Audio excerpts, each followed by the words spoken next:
See, there are only two sorts of people who are very clear about everything in their lives, a fool and a fanatic. So if you're confused, you're neither of these two, which is a good sign. Utter idiots and fanatics are always dead sure of everything. They know they're going to heaven, their only problem is they want to take you along.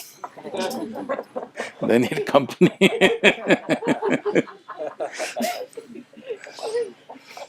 This is a thing going everywhere, particularly in the Western world, but it's very much come to urban India in a big way today. That is, you want to be decisive, this is it. See, I'm reconsidering my life all the time, whether I should continue as Sadhguru or should I become a chef or should I just go back to motorcycling or should I do something else or should I play golf, should I do something or should I simply laze around, why not? I'm always considering, every day. And still I'm making a decision, it's better to do this. Yes, I'm not decided, I'm still considering. And that's why it's valuable. Not because I decided long time ago I have no choice, I keep on doing the same thing because I'm stuck in this.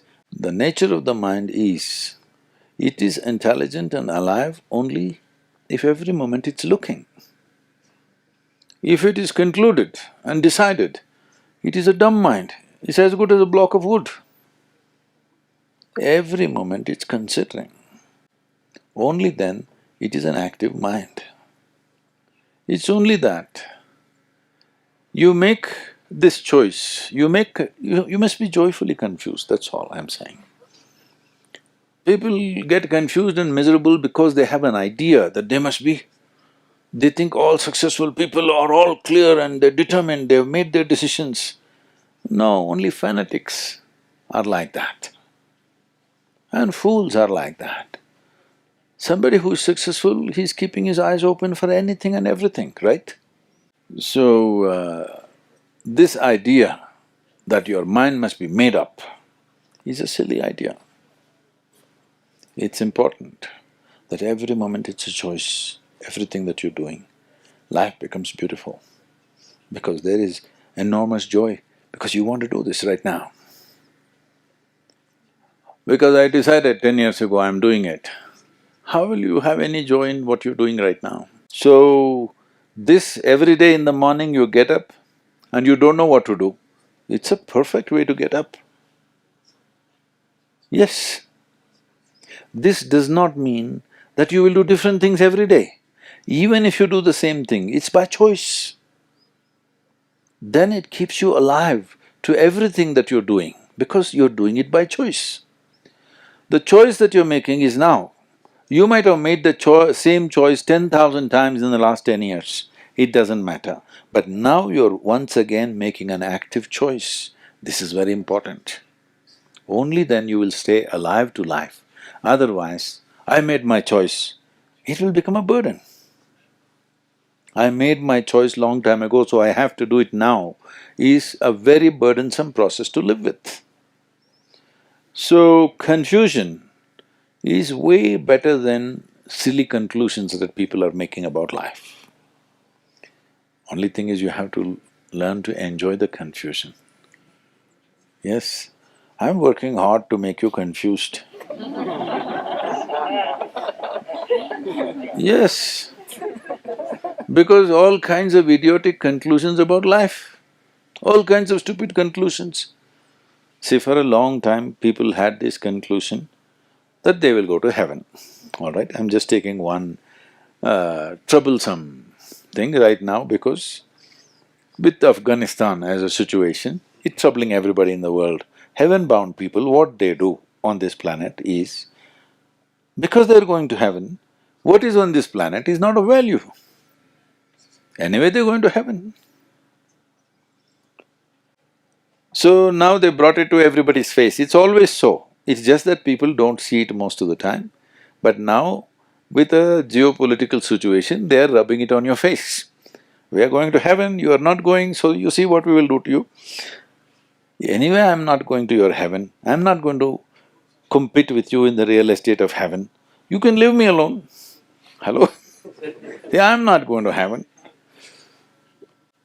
So you are heaven-bound people, you should ignore me, isn't it? But no, you cannot, because your lie will not fly if I live.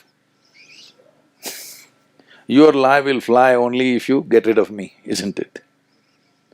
So these things are happening because people have conclusions. How they arrived at this conclusion? Who helped them to make these conclusions? I am taking a very esoteric conclusion, but in daily life also this is happening. Somebody believes this is right. Just this one stupid conclusion. How many parents have tortured their children? Hello? They love them, but they torture them, they smash them up every day. Yes or no? They love them, they hold them as the light of their life, but every day daily torture. Because they think this is the way, that is the way. Why can't you look at it every moment and see what brings maximum well-being to this and to everything else? Why can't we look at it? What is the problem? So, if you don't know how to make these choices, if they're confusing you, the problem is there is no love or commitment towards anything, okay? If there is an immense sense of love towards something, all these things will fall into place. See, you don't need morality, you don't need values, you don't need ethics.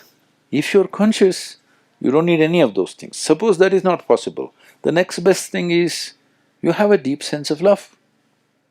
If you have this, you again don't need any values, you don't need any ethics, you don't need anything, because what you love you will take care in the best possible way.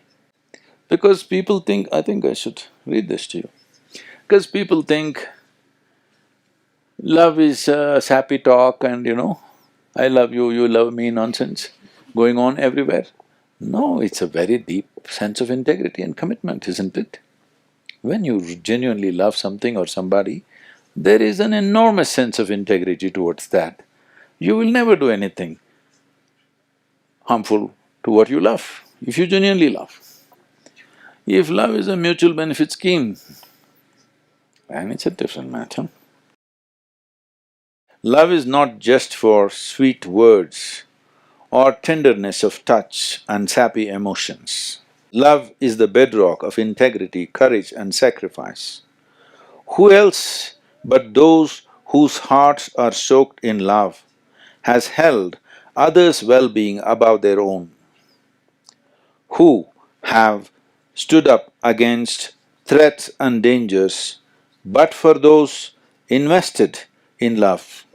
Who but the lovers have been the most willing to sacrifice all that matters and themselves at the altar of love? Love, the tenderest and the most resilient of all human traits.